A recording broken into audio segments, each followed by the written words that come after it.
Hey everyone, welcome to Cornerstone's online gathering. We are so glad that you have joined us.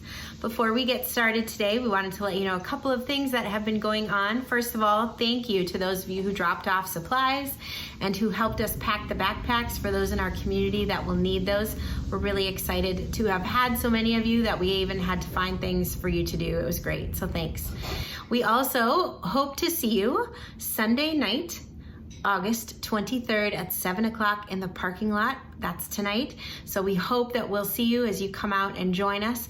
The service starts at 7, but we'd love to have you come a little early, probably about 6:30. Make sure you bring your own lawn chair, make sure you bring a mask, and that you are ready to sing. We're going to have a great time as we worship together.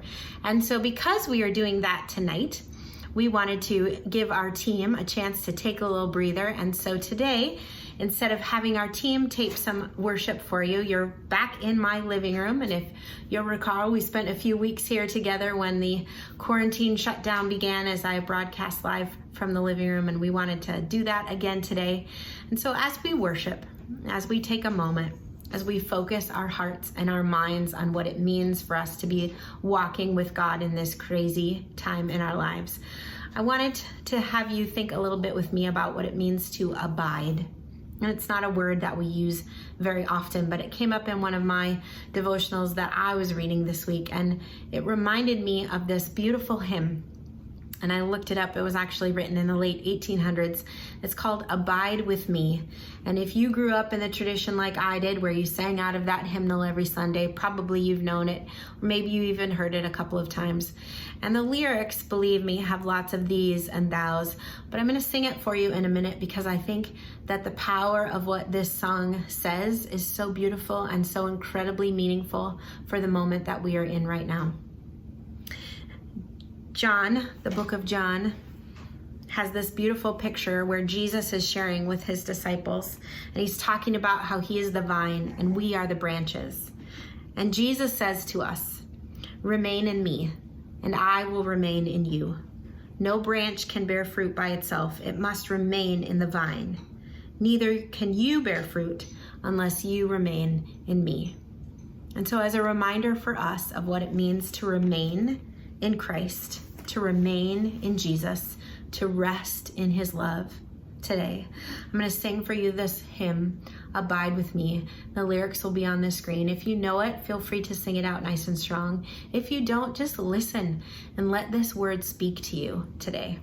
And then when I'm finished with that song, Jeremy will bring our message today as we close out these last couple of weeks in the book of Proverbs, and we look forward to the chance for us to gather again in our sanctuary in our building in a couple of weeks here in September. So, abide with me.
All right. Hey, friends. Thank you so much for tuning in once again to Cornerstone Church Online. We have been at this for a while, going through the book of Proverbs, looking at topic after topic as God is engaging us into life and the better way. If you are tuning in with us today, again, on your smart TV or your smart device, as you're watching in, today should be where you are, August 23rd. August 23rd, tonight, 7 o'clock p.m., again, weather pending. Some things are out of our control, kind of like the whole COVID thing, right? But 7 o'clock p.m., our full intention is to gather together tonight to worship, to sing, to be together outdoors in the parking lot. 7 o'clock tonight on August 23rd. As we pick up here in this conversation today, as we go through Proverbs again, if this is your first time with us or you've gone through the whole series with us, Proverbs is a book of wisdom. It's collected in what we call Hebrew poetry, and Hebrew poetry just is a beautiful collection of thought and intentionality of life forward that God has given and inspired people into, and Proverbs collects this wisdom. The Proverbs don't go chapter by chapter. This is the section on marriage. This is the section on money. This is the section on conflict. It's kind of woven throughout the entire book. And so we're taking a collection of these verses and thoughts that come through the entire book and bringing them together. And as we do that, we really believe that we are entering into an invitation that God is giving us to live the better way. There is a better way to live. Life can be upside down in so many directions, just toppled and turned, and we just don't know what we're going to do. As we are recording this message tonight, and this is being out for you to watch, my own family has been in the middle of this upside down, tossed over kind of conversation. My son is off to college, and there is conversation even going, is he going to have a dorm room? Even though he's been guaranteed one as an athlete, all of his classes are online, yet he has to live in the dorm because of his basketball scholarship. And so we're wrestling with what's the right things to do. We had talked for months about taking a family vacation right before he went to college again. And our vacation was intended to go grab the last 6 continental United States that we haven't seen as a family. And we had planned some things, and day after day after day, we have seen the states that we want to visit essentially go, Minnesotans aren't welcome here right now. But it's not just Minnesotans, so don't be offended. It's actually, citizens from 33 of these United States and territories that aren't being permitted to visit the Northeast because of the COVID tensions. And so all of these pieces where we think we can plan and we think we can move, life just kind of feels jumbled and juggled. And even for many of us, I have other children in my home that are still involved in school, high school and elementary school, and you're waiting for school plans to come out.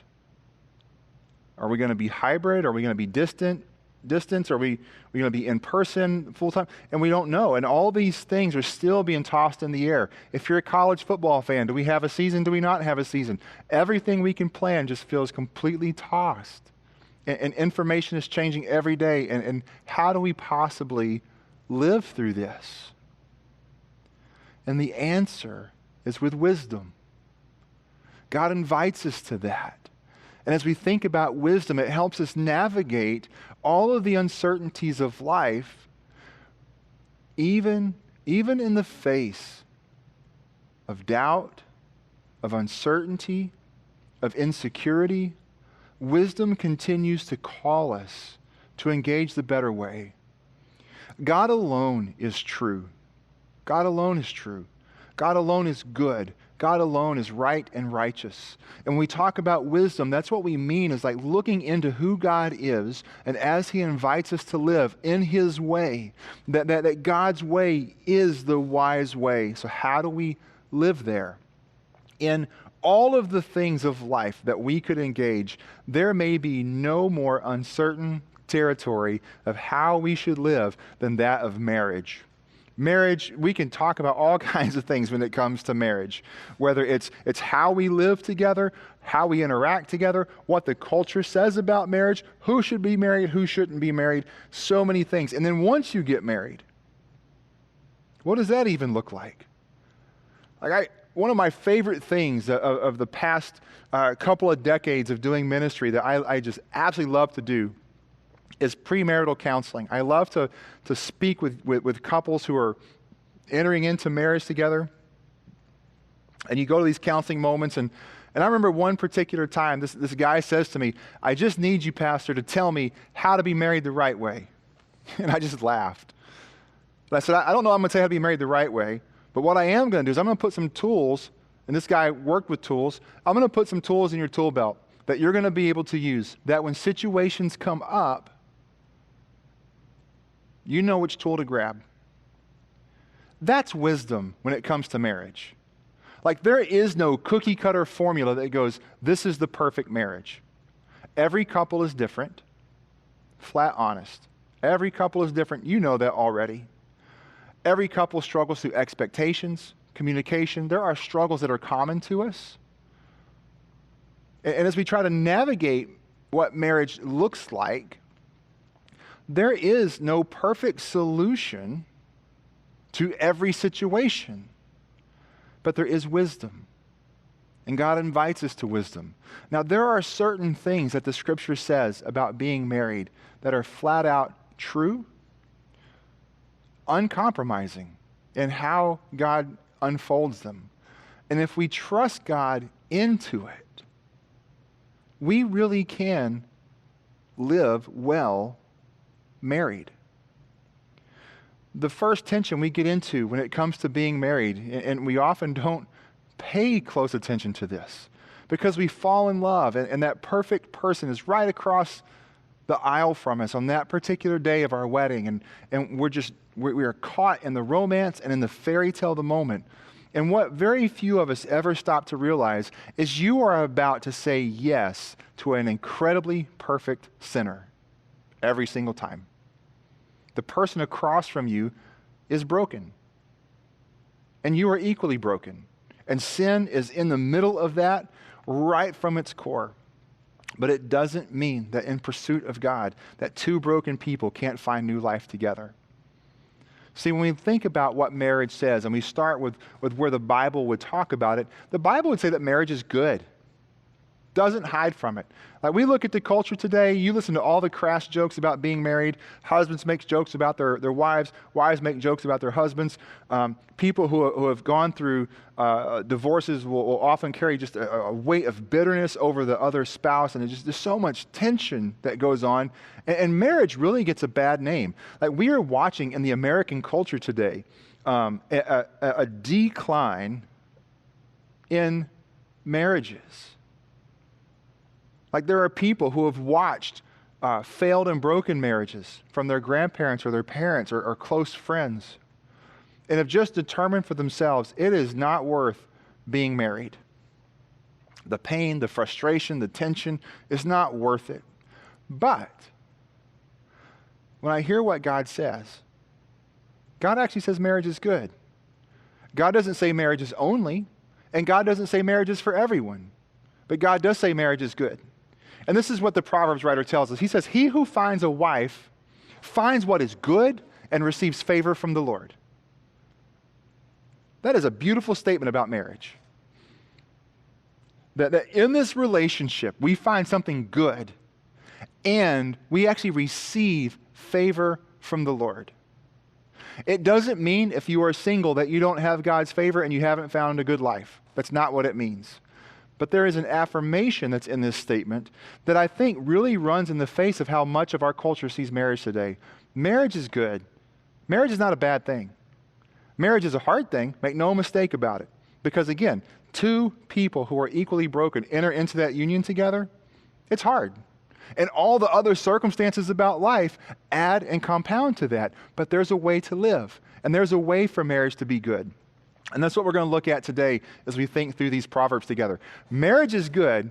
Good marriages are better. And that's what we want to key in on. What are the kinds of things through wisdom, that make my marriage better? What are the key principles that I need to engage to make marriage better? If marriage is good, good marriages are better. The Proverbs writer says this when it comes to making a good marriage. What makes a good marriage? The first thing he says is commitment. Marriage is first and foremost about a commitment. It's not a feeling that you get into. Feelings are fleeting. They come and they go. Marriage is commitment. The Bible uses the word covenant, that there is an agreement between two people that is binding and lasting. And in a covenant relationship, when it was broken, there was a tearing. It was a hard rending of what that looks like. So when we talk about what makes a marriage good, it doesn't begin with feelings. It begins with commitment. Proverbs says it like this: wisdom will save you also from the adulterous woman, from the wayward woman with her seductive words. Now watch this. Who has left the partner of her youth and ignored the covenant she made before God. Wisdom, we're looking at it in a negative context here as the writer is reflecting on the world. He says, wisdom will save you from the broken covenant. Covenant relationship is significant. And the kind of covenant that's being made is between two people, and it is between those two people and God.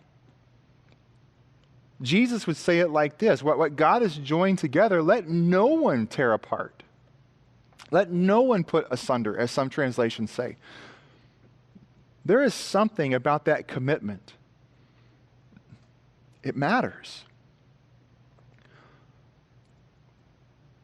22 years ago, when I looked at Corey on our wedding day and we exchanged those vows, those vows mean something. You think about some of the things that happen. A lot of people, and if you did this and you wrote your own vows, that's cool. Like, no problem about them. But a lot of times our vows say stuff like you're beautiful and you're sweet or you're handsome and you're trustworthy, and we never actually make promises to each other. We don't ever make covenant with each other. We never make agreements with each other. Corey and I used very traditional wedding vows. We thought they were, there was something about those words that look at each other and say, in sickness and in health, I will be here always with you. For richer or for poorer, I'm not going anywhere. My commitment is to you, whether we are young or we are old. We made these commitments, these vows, locking us together. And what happens so many times is we forget the weight of those commitments.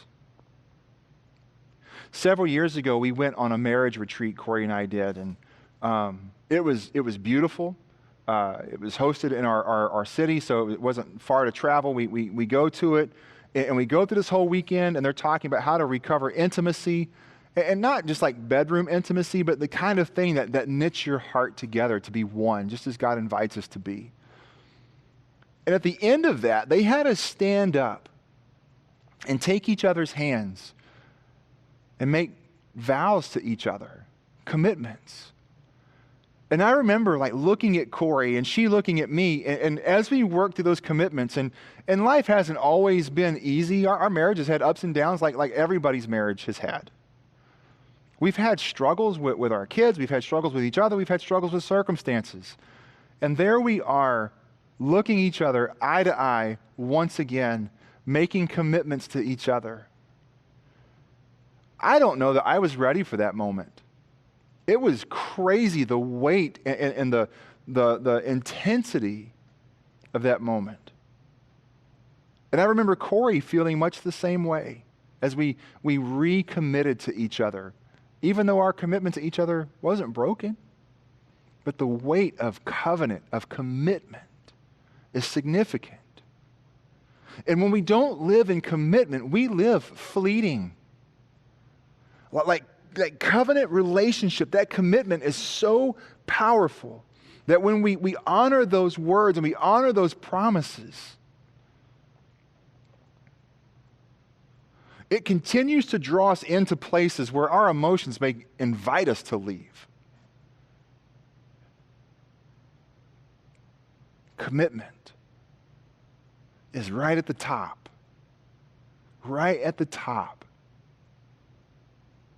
of the better marriage. Don't ignore the promises you make to each other. Engage them. Step into them. Remind yourselves of them. It's powerful. Commitment is essential to the better marriage. What makes a marriage better? Trust. So you make promises. Part of what makes promises mean something is that we keep them. Trust. Trust is huge to this. Just this past week, we were talking with my son and what does it look like to be married? And we're talking kind of just in a very honest conversation, and Corey and I began to talk about the weight of trust and how we've never had to doubt each other in terms of sexual fidelity or relational fidelity. We trust each other. Trust is something that we have worked to hold on to build, to establish, to carry, to share.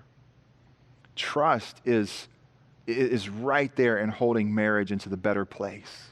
The Proverbs writer says it like this: her husband has full confidence in her and lacks nothing of value. So Proverbs 31, where we find this text, is often thought about of the virtuous woman. And so it's describing this particular kind of woman. But when we think about how it's actually holding into this relationship, the Hebrew phrase behind this would say her husband puts his entire heart in her hand. He has full confidence in her and lacks nothing of value. That's what trust does. And we're not talking about like lacks nothing of value. We're not talking about what your bank accounts look like. We're talking about things that actually are not going to fade away, right? Full confidence in her, lacks nothing of value. Trust. He can put his entire heart in her hands. Everything about his being, the Hebrew understanding of heart and their idiom, the Hebrew understanding of heart was the whole center of the human condition. He could put in her hands and trust her. Lacks nothing of value. The wife is trusted and trusts. And it's the same with the husband. Trust matters. I don't know where you are in relationship with your spouse if you're married. I don't know where you are in relationship with another human if you're considering being married. But there are places where our day and age lives with this Las Vegas mentality. What happens in Vegas stays in Vegas. And if my spouse never knows, they'll never be hurt. It's just not true. You, in that secret keeping, are creating an atmosphere of trust breaking. Trust makes marriages better. You never have to look over your shoulder for anything because you trust one another. You can hold each other's being, right? Lacking nothing of value. It matters. Trust builds better marriages. Honor. We live in such a sarcastic culture. You can go back to our message on conflict from last week and see how that kind of wrestles with some things. But honor is significant. How we pay attention to one another. Do I dishonor my wife? And does she dishonor me? Or do we honor one another? Like there are some times I have done some pretty honest, boneheaded things in public. Corey has never shamed me. Behind the scenes, we've had some hard conversations. And we need to. Marriage is about that. Sometimes you have to have, if you trust one another, if there's commitment, you can honor one another by having those hard conversations. But in public, we don't dishonor one another. Behind the scenes, we're not intending to dishonor each other either. We do have hard conversations sometimes. But it's always about how do we promote our marriage forward? What is that going to look like? What will that do? What will our kids see in our relationship as this moves forward? As they watch us, what will others see? How can we actually be a witness to God through how we honor one another? That's a big part of how we measure these things. Honor is significant. A lot of us don't understand honor culture. Our country as a whole, we don't grow up in the Western world that in an honor culture. We grew up in a culture that's very individualistic and very self-based. That is a big part of Western culture as a whole. It causes us to not see our neighbor well. It actually causes us to not see our families well too. And that individual drive, that self-drive that we are part of this Western world often misses paying honor forward. In the times of the Scripture and throughout a large portion of the rest of the world, honor is significant in how you relate to people. The Proverbs writer says it like this: her husband is respected at the city gate, where he takes his seat among the elders of the land. So the way the wife has lived her life publicly, because that's, again, we're back in Proverbs 31, people are observing this woman's character. The way she has engaged the world around her has only brought honor to her husband. It's significant. There's a mutuality to it.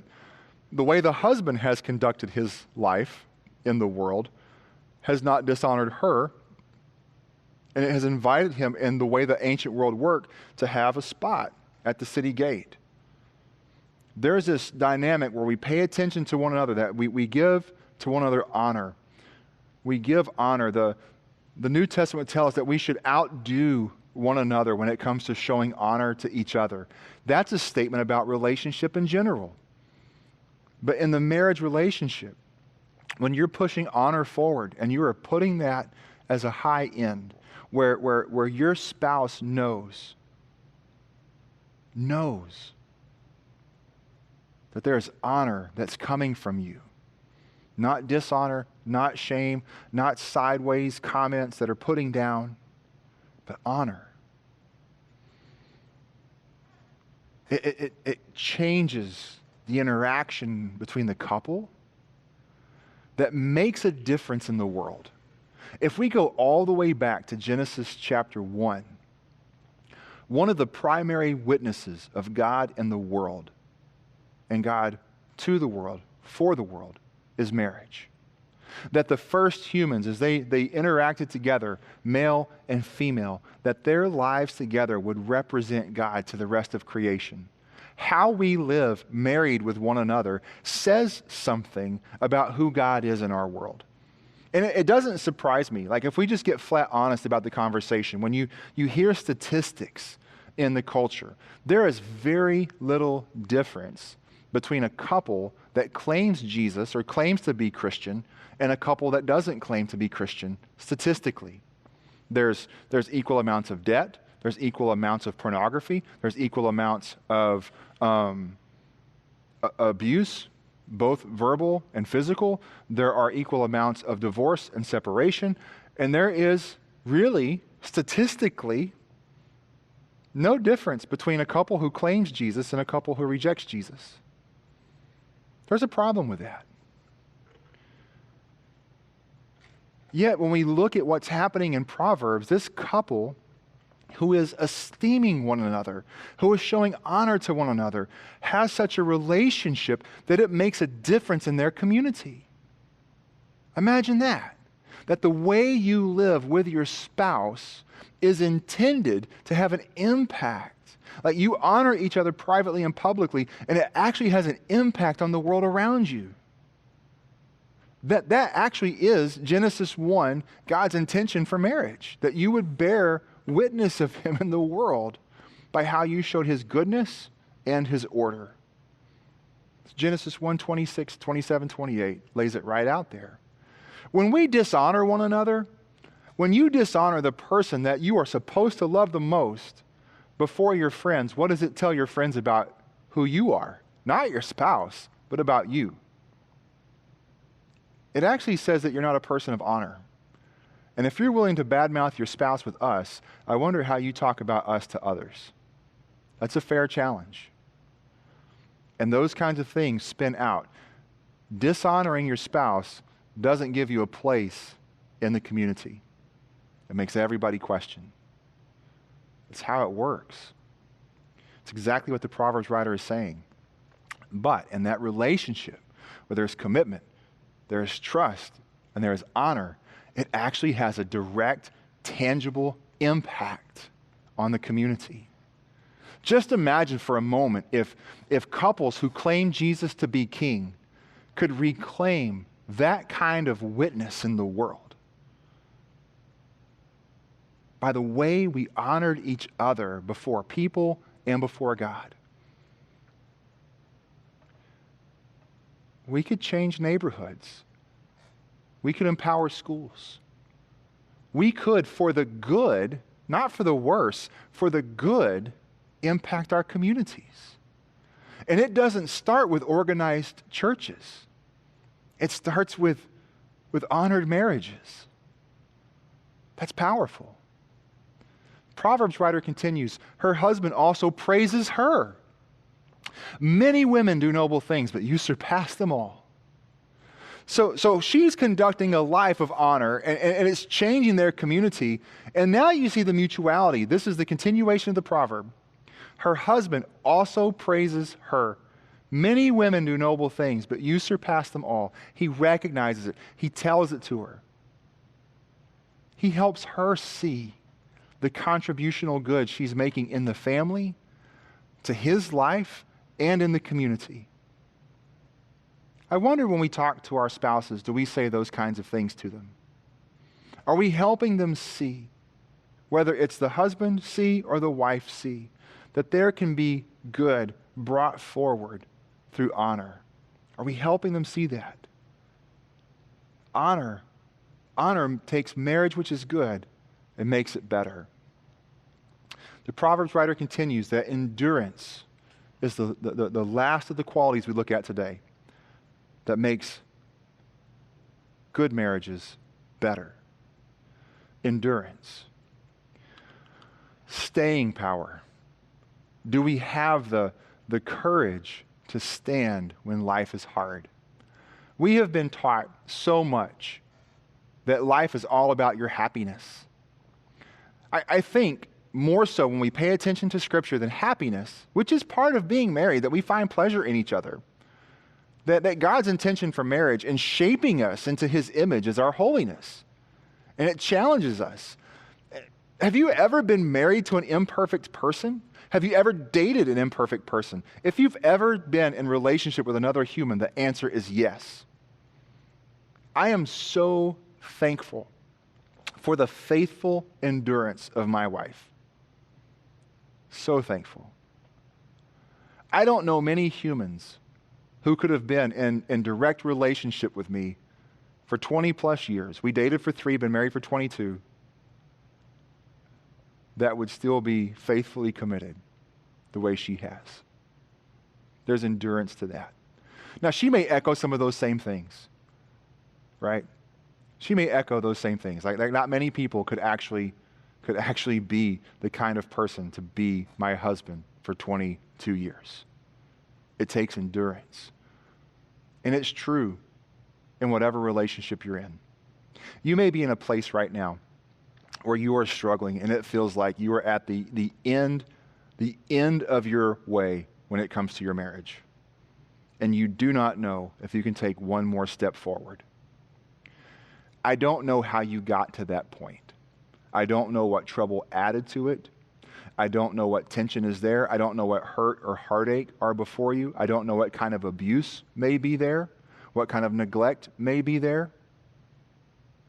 I do believe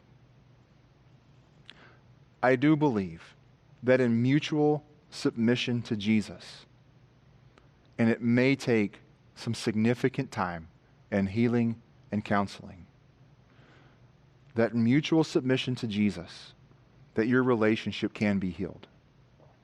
I do believe that. I do believe with everything I know to be true and good and right and beautiful in the world, that God's way is the absolute best way to live. I don't live it perfectly by any stretch. And there are days when my faith, just like yours, is challenged, even in the context of marriage.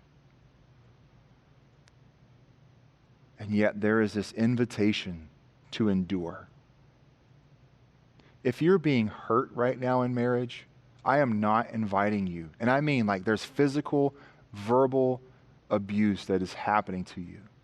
I am not inviting you to continue to be hurt. I am actually asking you, for the sake of everyone, to find help. That's a crisis. That's a whole different conversation. Do not hear this sermon today and feel a greater burden for where you are. And I know there are people who are listening right now who feel those tensions. You're in a crisis moment. I am not asking you to endure that hurt in crisis. I'm asking you to get help. You are welcome at any point to contact us. We'll have that information available at the end of this message. We want you to get help. If you're in a place, though, where your marriage feels a little stale, a little boring, a little dated, a little time for exchange, let me invite you to endure. There is something about the steadfastness of our lives that when we endure, we actually see a greater victory in our lives and for one another. Endurance is essential. And again, you have to hear it clear. If you are being abused and you are being hurt, I am not asking you to be hurt one more day. I am asking you to get help. If you are in that place of uncertainty, of doubt, whether it's because of finances or parenting, or who knows what mix of things can be there, I am telling you, with mutual submission to Jesus, there is help and there is hope. For the person being hurt and abused, help and hope is there too. It is. But we want to get you in a safe place first so that we can move things forward. Endurance is key in how we live our lives. Endurance is key to how we relate with our spouses. Endurance, the Proverbs writer says like this: let love and faithfulness never leave you. Let love and faithfulness never leave you. Bind them around your neck like a necklace. Write them on the tablet of your heart. Then you will win favor and a good name in the sight of God and man. Endurance in our marriages is a way of experiencing favor towards one another. But notice what the Proverbs writer says to endure: love and faithfulness. What happens in your relationship if love and faithfulness have already found their way away? Jesus continues to invite us to him. He says it so profoundly: behold, I make all things new. I happen to believe that statement to be true over our marriages as well. Jesus makes all things new. He doesn't force his way into the conversation. And that's why I say it's about mutual submission to Jesus to restore and recover that love and faithfulness. Remembering those vows, the spouse of your youth, finding joy, finding love, finding faithfulness together, reclaiming it through trust and honor, and knowing in that place God's favor. If you're new to marriage, or if your marriage feels like you're doing okay, things are moving just grand, I'm going to invite you to take each of these things we've talked about today as enhancements to what you're doing. Remember your covenant. Remember your commitment. Pursue trust. Don't lose it. Honor one another and endure together. If you are in the place where your marriage is tossing and turving and you feel like you're just being thrown about like a little boat on a giant sea storm, Jesus is the one who says, peace, be still. And everything submits to his command. Maybe it's time for your marriage to submit to his command too. If you're being hurt in your marriage, get help. You are not alone, and there are people who want to help you. There are. Don't feel isolated. Marriage is good. God calls it good. He invites us to trust him, to obey him, and to make it better. That's marriage lived in the better way. Would you pray with me?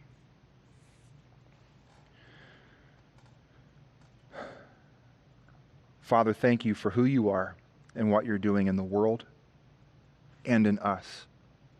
For those who are tuning in and are married, I pray that they would find strength and encouragement, that you would increase their faith. I don't know the hurt, I don't know the struggle, I don't know the heartache, I don't know the celebrations or the successes or the wins. God, you know every single situation. Not one is blinded to you. Not one is deaf before you. You hear them all. You see them all. Be gracious to us, Lord. Let love and faithfulness endure in our lives, that we would know your favor. All this we pray by your grace and for your glory. Amen.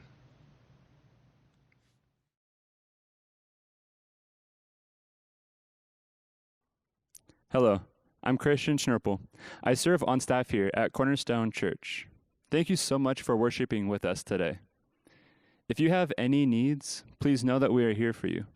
Whether those needs be spiritual, emotional, or financial, if there's anything we can do to help, please feel free to text to the number on the screen. God bless, and I hope you have a wonderful day.